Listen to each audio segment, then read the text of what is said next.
22 브레독을 신데렐라맨이라고 부르는 것은 불경죄다.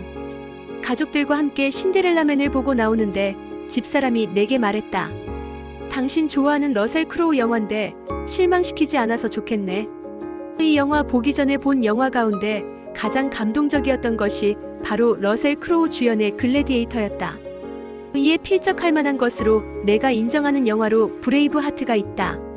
글래디에이터의 주인공 막시무스를 너무 좋아해 나의 인터넷 아이디로 삼기도 했으니 말이다. 막시무스를 본받아야겠다는 작년의 칙이라면 칙일 것이지만 아직도 그 아이디를 쓴다. 가족들의 영화평은 이랬다. 먼저 집사람은 가족과 가장의 무게에 주목했고 큰 녀석은 뜻밖에도 정부의 빈민구제를 거론했으며 작은 녀석은 동화 신데렐라 뒤집기였다고 했다. 두 녀석이 나와 같은 감정을 받지 못한 듯 해부연 설명을 해주었다. 이 영화는 아버지들의 영화라고. 아버지가 가정을 지키기 위해 얼마나 애쓰는지 여실히 보여준 수작이다. 첫째, 인생은 길다. 무리하지 말고 최적의 상태에서 도전하라. 화려한 전적을 자랑했던 복서 주인공 짐 브레독이 영화 초반에 몰락하게 된 내력은 정부의 실패뿐만 아니라 무리한 경기 일정이었다. 즉 경기 중에 부상을 당하면 이를 잘 치료한 후 다음 경기를 소화해야 하는데 마음이 앞섰는지 최고의 컨디션이 아님에도 불구하고 세계 타이틀전에 도전하는 등 무리한 계획을 강행했다. 둘째, 자녀 훈육에는 신뢰와 대화가 중요하다. 소시지를 훔쳐온 아들을 말로 일으켜 세워가게를 찾아가 그것을 돌려주고 나서 나눈 대화가 인상적이다. 친구가 집에 먹을 것이 없어서 삼촌네로 보내줬어요. 아빠, 우리 집도 먹을 게 없잖아요. 그럼 나를 친척집에 보내실 거잖아요. 이 말들은 브레독이 하는 말, 아빠가 약속하마. 너희들을 절대로 남의 집으로 보내지 않으마. 셋째, 가족을 위해 그리고 아들과의 약속을 지키기 위해 아버지의 자존심은 일시 접을 수 있다. 세금과 공과금 연체로 인해 집에 가스와 전기가 끊어지고 우유 배달이 거절당하는 상황에서 어린 아들과 딸이 고열 등에 시달리자 부인이 남편이 없는 사이에 아이 셋을 친정과 여동생 집으로 보낸다. 그날도 부두에 나가 일용잡부로 일하고자 했으나 일거리가 없어 일찍 돌아온 브레독은 이를 알고 문을 박차고 나간다. 그가 찾아간 곳은 빈민구제국과 메디슨 스퀘어 가든 사무국. 돈 몇 푼을 내주면서 당신이 이곳을 찾을 줄은 몰랐다는 구제국 창구 여직원의 굴욕적인 말과 잘 나갈 때 브레독 덕분에 치부했던 프로복싱, 프로모터 등에게 자존심 다 내던지고 적선을 구했을 때 그의 모자에는 지정과 동전 몇 잎이 채워진다. 이 돈으로 아이들을 다시 데려와 가정을 재건한다. 아들과 약속했던 대로 가족의 분산은 결코 용납 못하겠던 모양이다. 마지막 남은 자존심을 내던졌으니 말이다. 넷째, 우연히 찾아오더라도 기회는 반드시 준비된 능력을 요구한다. 브레독은 졸전을 거듭한 끝에 경기를 몰수당했고 그 여파로 선수 자격마저 박탈당한다. 목구멍이 포도청이라고 부러진 오른팔목을 숨기고 부두하역 노동자로 나서게 된다. 그런데 이것이 전화위복의 기회가 될 줄이야.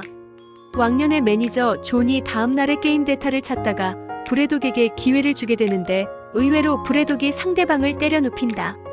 존도 놀랐다. 왜냐하면 존이 꼽은 전성기 시절 브레독의 약점이 왼손잽이 약하다는 것이었는데 이날은 거의 왼손 덕분에 경기를 이겼던 것이다.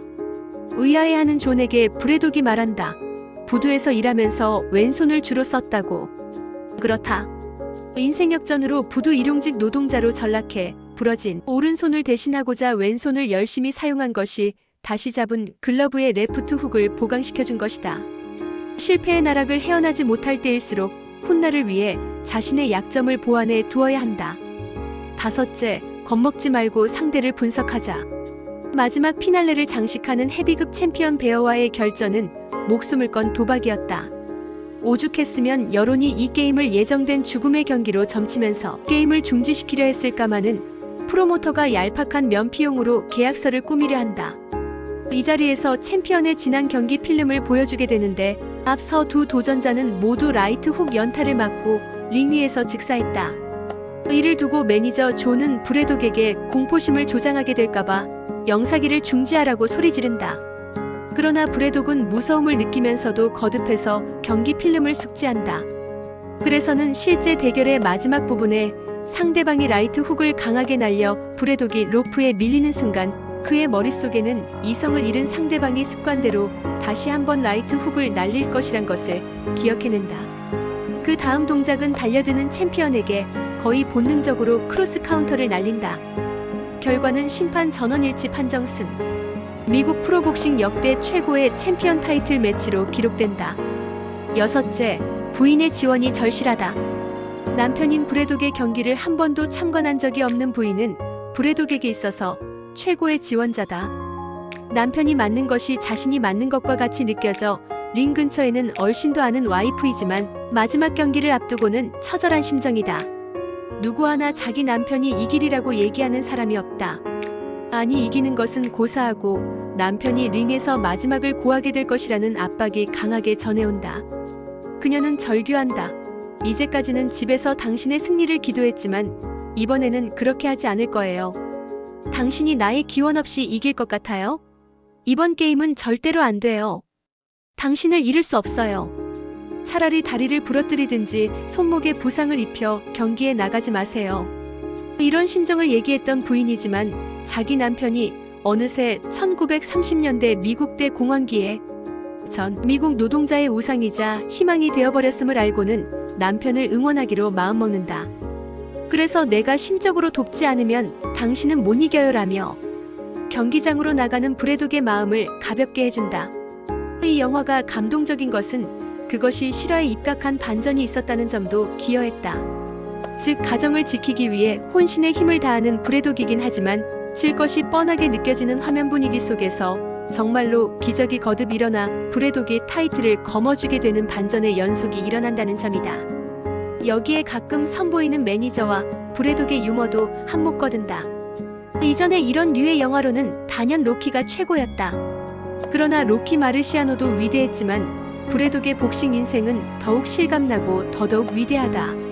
브래독은 결코 미모와 순종심 하나로 왕자의 품에 안겨 행복을 찾은 신데렐라가 아니라 자신의 가족을 위해 모든 것은 바친 아버지들의 표상이다. 이런 아버지를 존경해야만 하지 않겠는가?